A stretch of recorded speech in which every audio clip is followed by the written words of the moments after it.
Still more stories from Grandma's Attic by Arleta Richardson, illustrated by Dora. Chapter 9, The Prettiest House in the County. Grandma, Uncle Roy, and I were sitting around the kitchen table in the old farmhouse. We had just sampled some gingerbread, hot from the oven, and I was listening to Grandma and her brother as they talked about the farm. "This house really could stand some paint, Roy," Grandma said. "How long since it's been done?" Uncle Roy's eyes twinkled as he replied, "It's been painted since the barn has." Grandma began to laugh, and I knew that they both had remembered something from their childhood. "Tell me," I begged. "What happened that was funny?" "I have to get back out to work, so you'll have to tell her, Mabel," Uncle Roy insisted. Grandma got up to clear the table and began the story. "I was about 9 years old when Ma began to campaign for the house to be painted. We had lived in this house since Pa moved us from the log cabin when I was only 4 years old. It had not been repainted since then. "Aren't you just a little bit ashamed of the way this house looks?" she asked Pa. "The paint is peeling dreadfully." "Why, no," Pa replied innocently. "I hadn't noticed that it looked too bad. In fact, it looks pretty good to me." Ma sniffed. "It would look good to you if it were falling down around your ears." "Well, I wouldn't go so far as to say that," Pa replied. "I think I'd notice if it fell in on me." From time to time, Ma continued to hint that new paint would be acceptable to her. Pa either didn't hear or chose to ignore her. Finally, as spring gave way to summer, Ma seemed to be getting someplace. "The garden is in and the spring rains have about ended," she announced one morning. "Do you think the weather will hold for a couple of weeks?" "I wouldn't be surprised," Pa replied.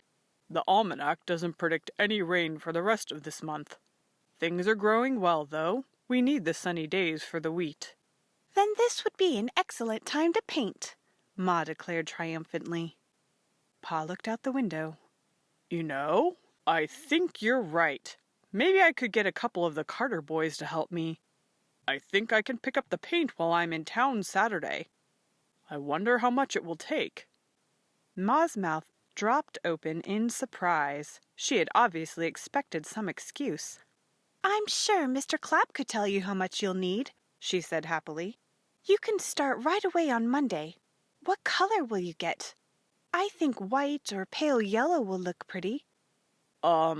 Yes," Pa murmured. "We'll see. I'll take care of it." As Ma and I cleared the breakfast dishes off the table, we discussed the painting. "I think yellow with white trim would look good," I suggested. "I'll settle for anything Pa brings," Ma replied. "I'm so tired of seeing this place look like no one cared about it." "I can help Pa," I offered. "It's a good thing school is out, so I'll be right here." "I'm sure the men won't want you hanging around," Ma replied. "Oh, Ma, I'd be careful. I could paint the back where it wouldn't be seen from the road." "I'd just as soon my house look as nice from the back as it does from the front, thank you. It won't be any job for a little girl." I was disappointed, but I knew that Ma's word was law. However, I determined to stay close and watch. It wasn't every day that something exciting happened on our farm. "We get to help paint," Roy announced at supper time. "Pa says we're big enough to be of some use around here." "I'm glad to hear it," Ma said. "You can fill up the reservoir with water after supper. Reuben, you can bring in more wood. That will be very useful." The boys groaned and Pa chuckled. "Guess you'll be careful what you say from now on. Ma can keep you busy any time you're available." On Saturday, Pa loaded the wagon with a plow to be sharpened and a harness that needed a new buckle, and left for town. I couldn't keep my mind on my chores for watching the road. "He hasn't had time to get there yet, let alone buy paint and get back. Patience certainly isn't one of your virtues, is it?" Ma remarked. "I'm just excited about it, that's all. I can see how nice it's going to look." "I can too," Ma said. "I guess all my prodding did some good, although I must admit I'm surprised he gave in without more of a struggle." Ma and I ate dinner alone. Then she suggested that I run over to see Sarah Jane for the afternoon. I guess I'd better not. I might not get back before Pa does. I want to be here when he brings the paint. However, I was helping Ma put supper on the table when Pa and the boys drove in. They went directly to the barn and unloaded the wagon. Then they came to the house to wash. Did you get it, Pa? I clamored. Did you get all the paint? Will you be ready to start on Monday? Pa nodded. Yes, we got it all, but I won't be able to start Monday after all. Jed Carter wants me to go with him to buy some cattle. I think I may get us another heifer. That's good, Ma said. One more day won't make that much difference. What color did you get? White or yellow? There was no answer. Ma looked around at Pa, who had his face buried in a towel. James? Pa cleared his throat. Well, actually, neither one. Neither one? I thought we had decided on those colors. What did you get then? Pa looked uncomfortable. Red. Red? Ma cried. Why on earth would you buy red? That's not a color for a house. The only thing that's good for is the... Ma stopped suddenly and sat down at the table. James, she said quietly, are you planning to paint the barn? Pa avoided looking directly at her. Well, yes, he mumbled. I thought I would. You said you would paint the house. Oh, I will, just as soon as the barn is done. You can see how badly it needs it, can't you? He looked appealingly at Ma. Ma got up and went back to the stove. Something in her eye said Pa would hear more about the matter when we children were out of earshot. The next morning Ma was her usual cheerful self as she bustled around the kitchen preparing breakfast and getting us ready for church. If she looked a little more determined than usual, no one seemed to notice.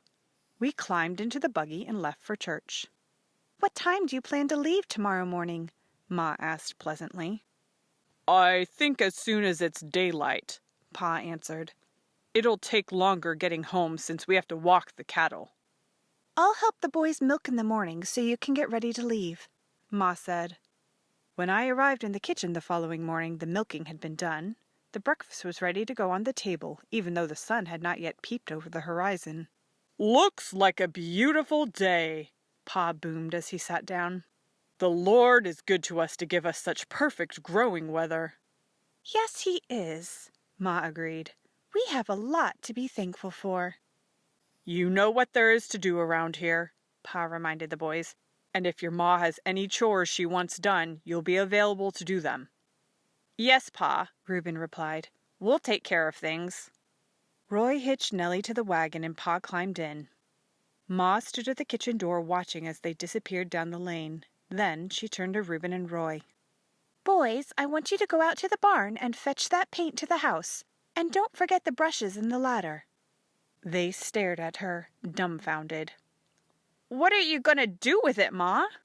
I'm going to paint the house, of course. But Ma, Roy protested, that paint is for the barn. It was for the barn, Ma corrected him.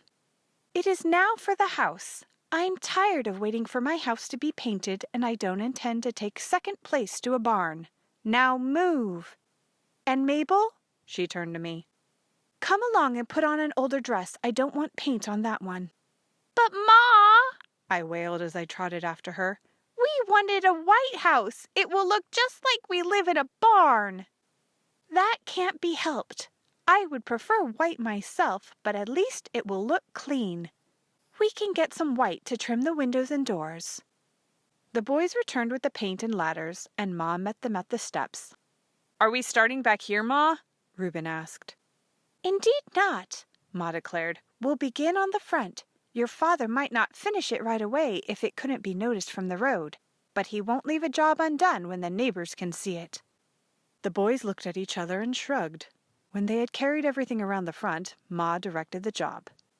Now, Reuben, you set up the ladder and start at the top. Roy, you start as high as you can reach and work down. Mabel, you begin at the bottom and work up. I'll paint around the windows and doors. We went to work at once and stopped only for a cold lunch at dinner time. You're doing a good job, children. If we keep it up until sundown, we should have most of the front done. What's Pa going to say when he gets home? Reuben ventured to ask. Why, I'm sure he'll think we've done a good job, Ma replied. It looks very nice so far, and we haven't wasted any paint. But he intended to do the barn with this paint, Roy put in. Aren't you afraid he'll be mad? Your father doesn't get mad, Ma declared. Annoyed, maybe, or even a little put out, but not mad. We went back to work after dinner, and by the time the sun set, we had made a noticeable difference in the front of the house. Ma stood back and admired it. Now I call that a good day's work, she said proudly. You see how much better the house looks with a little paint? It certainly looks red, Reuben agreed. We'll be able to see it from a long way off. I like it, Ma, I said loyally. It looks a lot better. All right, boys, we'll stop for now. Put the things away and start your chores. I'll help you milk again this evening. You've been good assistants. The boys left to get the cows, and Ma and I went inside to begin supper. Do you suppose Pa will be home before dark? I asked. If he isn't, he won't see it until tomorrow. I don't know, Ma said, but I think we can start looking for him any time now. Supper was all ready, and it was dark before we heard the sound of the wagon on the lane. I could imagine Pa brushing and feeding Nellie, putting the new cow in her stall, and then heading for the house. Soon the back door opened and Pa came in. Ma greeted him with a smile.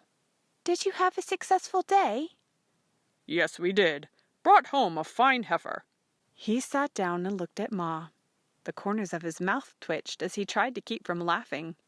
I guess you've had a pretty busy day, too, haven't you? Yes, we've been working around the house ever since you left. Pa burst out laughing. I can't see it, but I can smell it. I had it coming to me. How does it look? Very fine indeed, Ma replied. As soon as you bring enough white for the trim, it will be the prettiest house in the county.